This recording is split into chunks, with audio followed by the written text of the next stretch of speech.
Teen Grind, how you living? It's the Kid Dreythekid, and I am back with another video. And I'm gonna cover one of the topics that I wanted to cover while I was on my hiatus. But you find my channel first time, make sure you like, comment, subscribe, and share your social medias. Follow me on my social medias, there'll be a description below. And yo, I came across this topic when I was on Twitter. And like I said before, if you don't have a Twitter/X account, don't get one. You are saving yourself a headache. Now, I've been know that Twitter is full of moronic people, but man, they just get worse and worse by the day. And of course, the topic came up again. Who will win in a versus between T.I. and 50 Cent? And a lot of people sitting there saying 50 Cent can beat T.I. with one album. Let me go ahead and tell you this. 50 Cent can't beat Ja Rule with one album. He can't. And the whole I can beat you in one album, I can beat you one song, is completely disrespectful to an artist's catalog, especially with someone on the caliber of T.I. I mean, come on. Why are people playing T.I. like he ain't got hits, like he ain't got songs like Let's Get Away, 24s, Rubber Band Man, Motivation, Live in the Sky, Live Your Life, Swagger Like Us. I mean, I can go on and on. It's the same thing. It's the Gucci Mane syndrome. When people really believe like they can beat you with one song, one album, it's the same thing they said with Gucci Mane versus Jeezy. Everybody was talking about, oh, if Gucci Mane played Truth, it's over. It's over. Like, Jeezy ain't got a whole catalog full of hits that he can perform. Like, come on now. Like, I'm gonna say this for example, and there's no disrespect to this artist, but 50 Cent can beat someone. He can beat someone like Chingy with one album, not somebody like T.I. And also, this is also another thing. Versus ain't just about the songs itself. It's also how you perform it and what song you match up against that. Cause especially if you're going second, you can counter somebody's song. And I'm gonna let you know on this.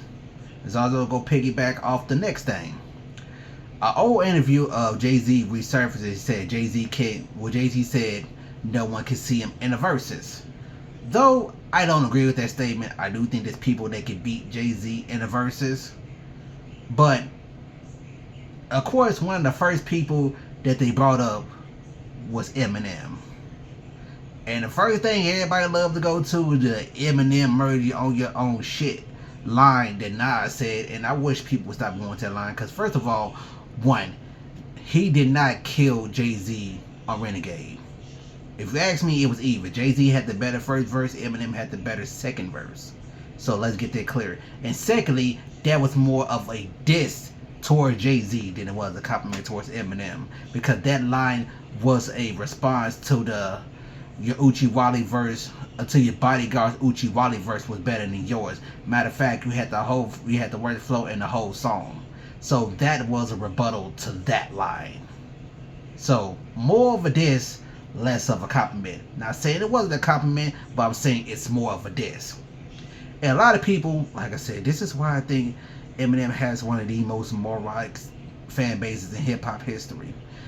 People have the nerve to say that Eminem can beat Jay-Z with just lose it. Now I agree that's an iconic song. Just Lose Yourself in a Moment. That's an iconic song. But he's not beating Jay-Z with that one song. I'm not saying Eminem doesn't have a chance of winning, but he's not beating Jay-Z with that song. In all honesty, in my opinion, I don't think he's beating Jay-Z at all. And that moment I realized something. Wow, like I already knew this, but I realized it in that moment. And that is, Shady Aftermath is the most overrated record label in hip-hop history. And when I say record label, I'm really talking about three people. Dr. Dre, Eminem, and Curtis Jackson. They are the most overrated record label in hip-hop history. Now don't get me wrong, they have a very iconic catalog.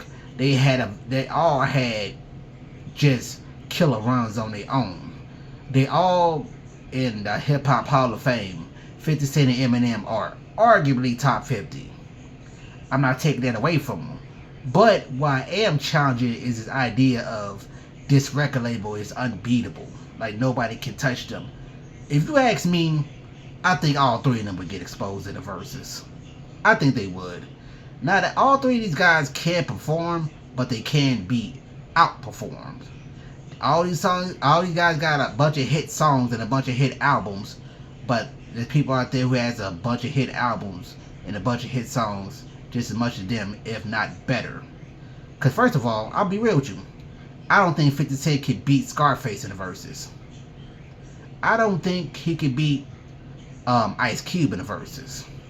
And I don't think Eminem can beat Jay-Z.